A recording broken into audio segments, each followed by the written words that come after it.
여러분 안녕하십니까? 4월 8일 화요일 뉴스투데이 시작합니다. 윤석열 전 대통령의 파면으로 면책 특권이 사라지면서 이젠 공천 개입 의혹 수사도 속도를 낼 것으로 보입니다. 검찰은 김건희 여사에 대한 직접 조사 일정도 조율 중인 것으로 파악됐는데요. 윤 전 대통령 직접 조사로 이어질지도 주목됩니다. 이혜리 기자입니다. 윤석열 전 대통령 부부 공천 개입 의혹을 수사 중인 검찰이 김건희 여사 측과 조사 일정을 조율하고 있는 것으로 파악됐습니다. 조율을 시작한 건 창원지검에서 서울중앙지검으로 사건을 가져온 직후인 지난 2월 말입니다. 김 여사 측에 검찰 청사에서 조사가 필요하다는 입장을 전한 것으로 알려졌습니다. 의혹의 핵심은 윤 전 대통령 부부가 지난 대선 당시 명태균 씨로부터 총 81차례 3억 7천여만 원 상당의 여론조사를 무상으로 받고 그 대가로 김영선 전 의원 공천에 개입했냐는 겁니다. 윤 전 대통령은 누구를 공천조라고 해본 적이 없고 명 씨에게 여론조사를 부탁한 적도 없다며 의혹을 부인해왔습니다. 검찰 수사는 처음부터 뒷말이 많았습니다. 선관위 수사 의뢰 이후 9개월이 지나서야 첫 압수수색에 들어가 늑장 수사라는 비판이 나왔습니다. 뒷북 압수수색으로 명 씨의 휴대폰을 제때 확보하지도 못했습니다. 서울에서 특별수사팀을 꾸려 수사해야 한다는 요구도 컸지만 심우정 검찰총장은 창원지검 수사팀 인력만 보강했습니다. 지난해 11월에 이미 검찰이 윤 전 대통령 부부의 공천 개입 정황을 확인한 보고서를 작성한 사실도 뒤늦게 드러났습니다. 이 보고서에는 명 씨와 윤 전 대통령, 김 여사가 통화한 전모가 다 들어 있습니다.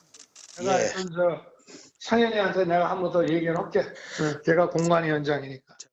당선인 이름 팔지 말고 그냥 미르라고 했어요. 지금. 김 여사는 22대 국회의원을 뽑는 지난해 총선 공천 과정에도 개입하려 했다는 의혹을 받고 있습니다. 지난해 2월 김 여사가 김영선 전 의원에게 경남 창원 의창 선거구에 김상민 전 검사가 당선될 수 있도록 지원하면 선거 이후 장관 또는 공기업 사장 자리를 주겠다고 제안했다는 게 명 씨 측 주장입니다. 검찰은 일정이 조율되는 대로 김 여사를 조사한 뒤 윤 전 대통령도 직접 조사할 것으로 보입니다. 앞서 디올백 수수 의혹과 도이치모터스 주가 조작 의혹을 수사하면서 김 여사를 경호처 부속 건물에서 출장 조사했다 특혜 논란이 거셌던 만큼 검찰이 이번에는 검찰 청사에서 조사하겠다는 방침을 세운 것으로 알려졌습니다. MBC 뉴스 이혜리입니다. 파면된 지 벌써 5일이 지나고 있지만 윤석열 전 대통령은 아직 대통령 관저에 있습니다. 정작 윤 전 대통령은 취임과 동시에 청와대 개방을 강행하면서 문재인 전 대통령이 임기가 끝나기도 전에 청와대를 떠나도록 만든 사실이 재조명돼 더 큰 비판을 받고 있습니다. 홍익표 기자입니다. 파면된 윤석열 전 대통령은 닷새째 서울 한남동 대통령 관저에 머물렀습니다. 주 말부터 국민의힘 지도부와 정치인들을 관저에서 만난 사실이 알려졌지만 그 외에 공개된 일정은 전혀 없었습니다. 언제 퇴거할지 일정도 밝히지 않았습니다. 요 며칠 상관은 나오십니다. 그냥 관저에서 짐 정리하고 계십니다.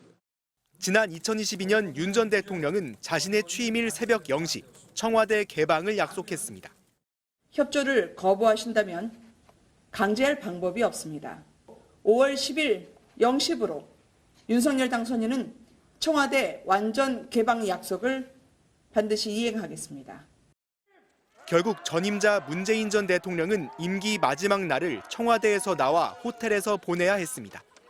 전 정부 인사들은 사실상 임기 마지막 저녁 방을 빼라고 한 셈이었다며 청와대 개방을 압박했던 그 잣대를 자신에게 동일하게 적용해야 하지 않겠냐고 윤 전 대통령에게 날을 세웠습니다.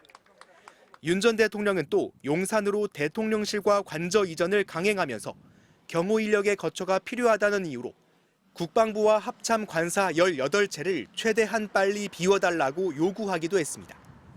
누군가를 내쫓듯 밀어냈던 윤 전 대통령이 헌법을 어겨 파면되고도 정작 자신은 관저 퇴거 일정조차 밝히지 않고 있는 겁니다.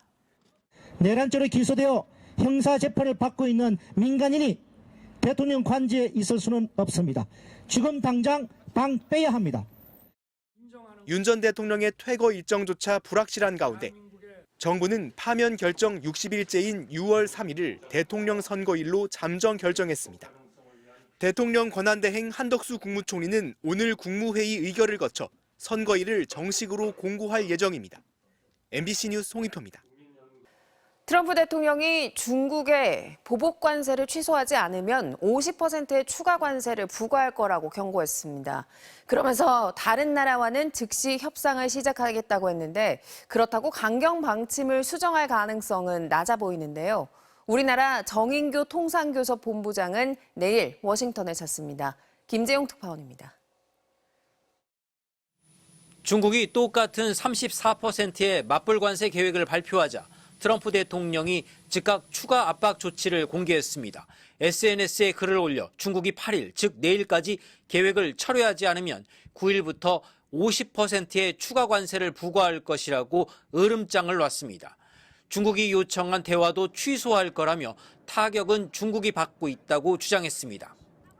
China is right now taking a big hit because everyone knows we're right. They have to pay tariffs. 반면 회담을 요구한 다른 나라와는 즉각 협상을 시작한다고 언급했습니다. 그러나 협상은 쉽지 않아 보입니다. 유럽연합은 차량을 포함한 공산품에 대해 서로 무관세를 적용하자며 협상을 촉구했습니다.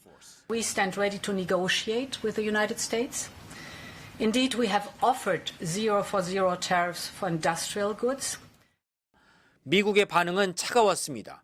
피터 나바로 백악관 무역 제조업 담당 고문은 관세만이 아니라 농산품 수입 규제도 문제라고 했고 특히 부가가치세 등 비관세 장벽을 낮추라고 압박했습니다. 반면 유럽연합은 전 세계 160개국이 부가세 제도를 운영하고 있다며 체제 변경은 할 수 없다고 선을 그었습니다. 트럼프 대통령은 오전엔 일본 이시바 총리와 25분간 전화 협의를 했는데 회담 직후 일본이 무역에서 미국을 매우 나쁘게 대했다고 SNS에 또 글을 올리며 강경한 입장을 고수했습니다. 일본은 대규모 협상단을 보내 끈질기게 상호관세 면제를 요청할 계획이지만 전망이 밝지 않은 셈입니다.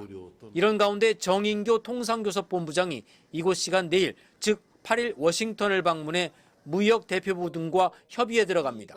일본은 물론 칠레 등 미국과 FTA를 체결한 다른 나라와 비교해도 월등히 높게 책정된 25%의 상호관세를 낮추는데 역점을 둘 것으로 보이는데 트럼프의 마음을 바꿀 치밀한 전략이 마련됐는지 주목됩니다. 워싱턴에서 MBC 뉴스 김재용입니다.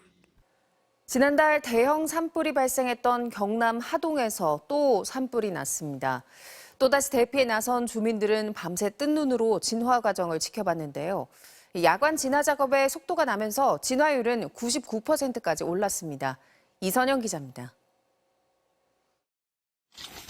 밤새 산불 진화대원 170여 명은 불길을 잡기 위해 사투를 벌였습니다. 야간 진화에 속도가 붙으면서 진화율은 99%까지 올랐습니다. 하동군 옥종면에서 산불이 난 건 어제 오후 12시 5분쯤입니다. 오후 3시 30분쯤에는 산불 2단계로 격상됐고 주민 대피령이 내려졌습니다. 지난번 산불이 난 산청군 시천면과는 직선 거리로 11.5km 떨어진 곳으로 차로 20여 분 정도 걸립니다. 산청하동 산불 주불 지나 8일 만에 또 산불이 나자 주민들의 불안감은 더 컸습니다. 보따리 풀지도 못하고 또 왔어요. 오늘 또 온 거예요, 지금. 3번째 왔습니다. 전부 몸만 가지고 왔어요. 주민들이 대피하는 동안 가축들을 옮기는 작업도 이어졌습니다. 축사에 있던 소 150마리는 트럭에 실어 옮겼지만 여전히 집에 남겨둔 가축과 애완동물은 걱정입니다. 그 애완견으로 이제 키우고 있으니까 그게 이제 못 데리고 오니까 좀 그래요. 아픈 애가 있어서. 어제 오후 7개 마을에 주민 대피령이 내려져 한때 500여 명이 대피소 등으로 피했습니다. 집으로 돌아가지 못한 200여 명은 이곳 옥천관과 옥종고등학교 등에서 뜬 눈으로 밤을 지새웠습니다. 산림당국은 해가 뜨자마자 헬기와 산불 진화대원 장비를 집중 투입해 오늘 오전 주불 진화를 목표로 하고 있습니다. 산불 원인 행위자로 추정되는 70대 주민이 양손에 2도 화상을 입어 병원 치료를 받고 있습니다. 산림당국은 마을 주민이 밭에서 예초기로 작업을 하다 불씨가 날려 불이 난 것으로 추정하고 있습니다. MBC 뉴스 이선영입니다.